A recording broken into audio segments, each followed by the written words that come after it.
Gravity Fall. You did a good impression, and in the last episode, I don't know what's the name, the white hair. He has a book, and Dipper has a book too, and it has a number. What does that represent? That's a great question. Any other questions? It's a show's got some mysteries to it. It's got some overarching themes and secrets, and there's certain secrets that I, alas, cannot reveal because you gotta stick around. But that's a very good question, and you'll probably get an answer to it. You gotta keep watching. All right, thanks.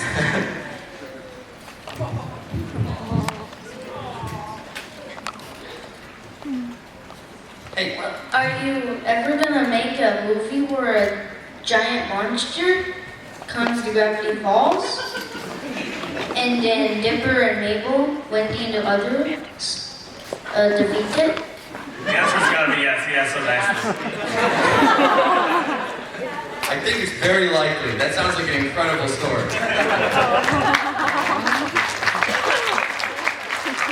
This is for Alex. First, I want to say I drew this for you, and I'll give it to you as soon as you ask my question.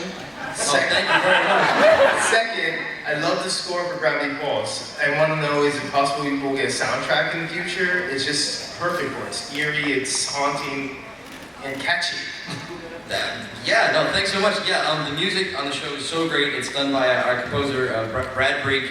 He's just like a young dude who's insanely talented. And you're not the first person who's asked. I've heard people say, we need to get a soundtrack for the show. Eric Coleman? Mr. Bossman? I will say we are really excited about the music. Just the sound of it. We would love to be able to share it in the future. Send him many personal letters asking for a soundtrack. And In the merchandise. meantime, he has two bands, The Me, She, and Skull Tape. Yeah, that's Download great. those on iTunes. Thank you so much. My question is for Craig Moore. Where exactly did you get the idea of intergalactic hippieism versus the king of all hate? Drawing in sketchbooks and just having a good time and being silly and making up stuff. So Yonder just started as a character in a sketchbook, and so did Lord Hater. And I kind of went, these guys seem to want to go together. I seem like this is 1% of me. You got the hack.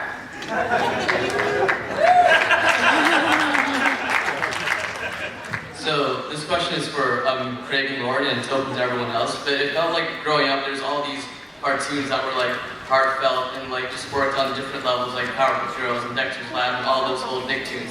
But then at a certain point, like it just stopped. Like more and more of them, at least on the mainstream networks, were like just pandering and on the nose. And then one day I just turn on my TV and there's stuff like Adventure Time, My Little Pony, and like Flapjack, and now like Gravity Falls and this again. So how do you feel about this resurgence of that sort of like tone and like that level of TV show? Do you think it's going to continue, or like what do you think about that? Craig has a very specific theory on that, and I guess I'll repeat it. It's I think you're right. I think there was a time where things were a little more sincere and a little more heartfelt. It kind of went away, and for a while, all that was kind of offered in animation was a lot of cynicism and a lot of like mean-spirited stuff.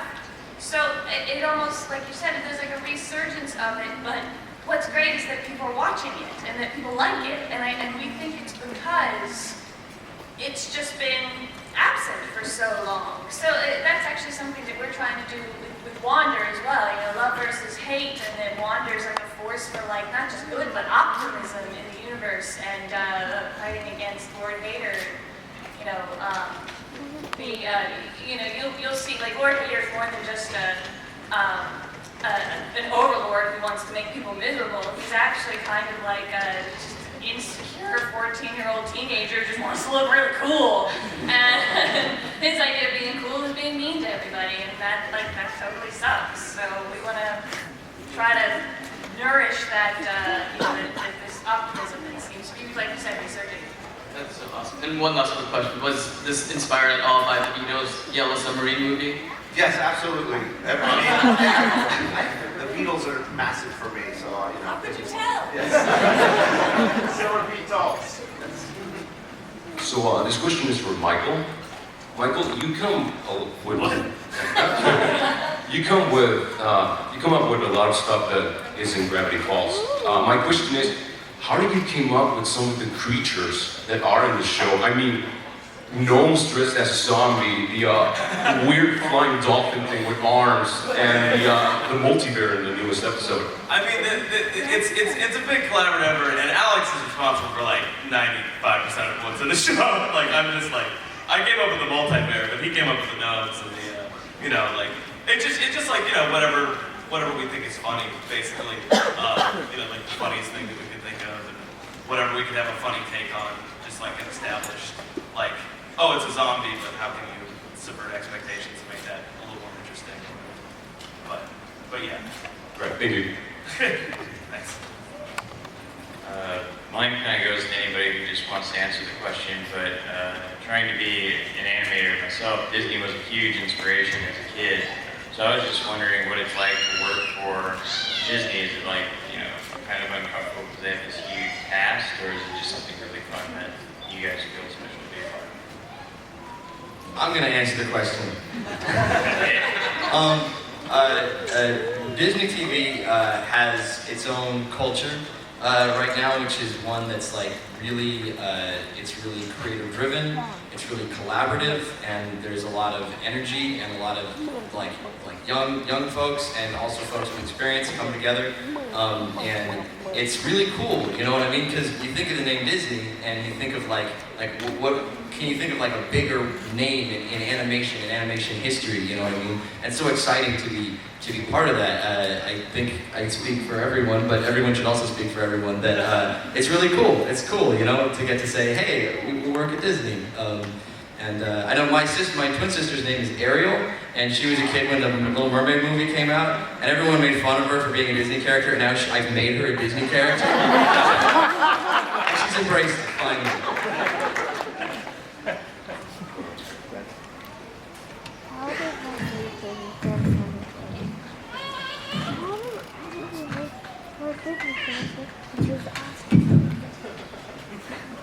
If you want, you can take the mic out.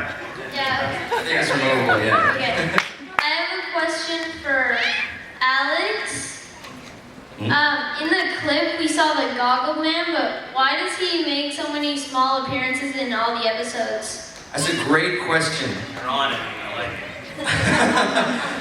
Goggle Man, I've never seen before. I've never noticed that character. I've heard rumors about him, but I think it's just an urban legend or something. I would say that if you're curious about those kinds of things, your curiosity will be rewarded. You have to keep paying attention, and you got to freeze frame. That's all I'm allowed to say on the subject. Okay, thanks. I'm thoroughly impressed by you. I didn't know, well, now I still don't know anything, but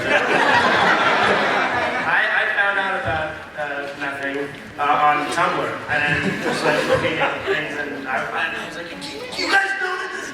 I felt like there was like someone that just like tricked all of us. No comment. Okay, I know one of you did Foster's Home. Okay, did you guys base Wonder off of cheese? His design looks a little bit like that, but not completely. But yeah, I can see the similarities. Yonder has a brain. And Jason, is that a Gravity Falls hat from? It is, yes, it is a Gravity Falls hat. I was lucky enough to get one, and it makes me so happy to see other ones already out. I saw one when I was walking the floor the other day, and it made my whole day. So, yep, I see it in the back too. So, nice. Yes. So yeah, it is. It's a different hat. This question is for Alex. At the end of the first episode, you see Grle Stan walking behind the vending machine. Are we going to see what's behind it? That's an excellent question.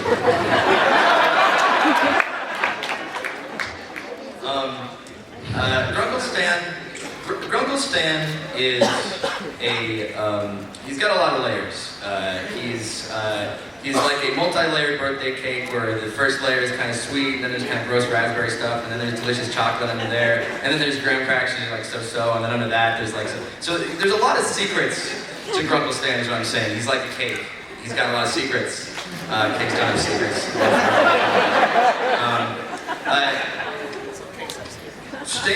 Stan's many secrets will probably be revealed piece by piece at certain points. That's all I can say about that. Alright, this is a question for just the whole team in general. You know, I grew up on Powerpuff Girls, Dexter's Lab, love Foster's. Do you think that both teams, Gravity Falls and, you know, Team Boston and Kraken, do you think that you guys will combine all those ideas for example, like a freak accident happened in Gravity Falls and they're watching TV and You're talking crossovers, yeah, right? like a crossover. Yeah, That's just means Jetsons, right? That kind of thing. Right. That is a very interesting idea. You know, I don't know. It could. Perhaps we should discuss it. Perhaps we should. Perhaps we should. I could imagine Mabel and Wander getting along swimmingly. Hey, wait, can I see what's on your shirt? Oh, sure. It's more kind of regular. Oh, it's regular show dudes, but it's Sonic too. Yeah. Thanks. Hi, this is a Gravity Falls question. When I started watching the show, I just instantly love all the characters from the towns. I mean, I just can't, think of a character that I can't dislike any of them. And like a personal favorite of mine is the minor mad genius dude. I just want to know, like, which town character is actually like one of your personal favorites? Oh, my favorite characters? Let's see. I have a soft spot in my heart for Seuss. I love Seuss because he's so weird. Seuss. I don't know. Let's see, Jason. What are your favorite characters? I like Wendy.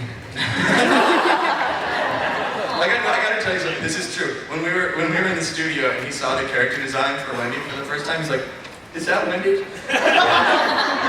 Well, she's really cute.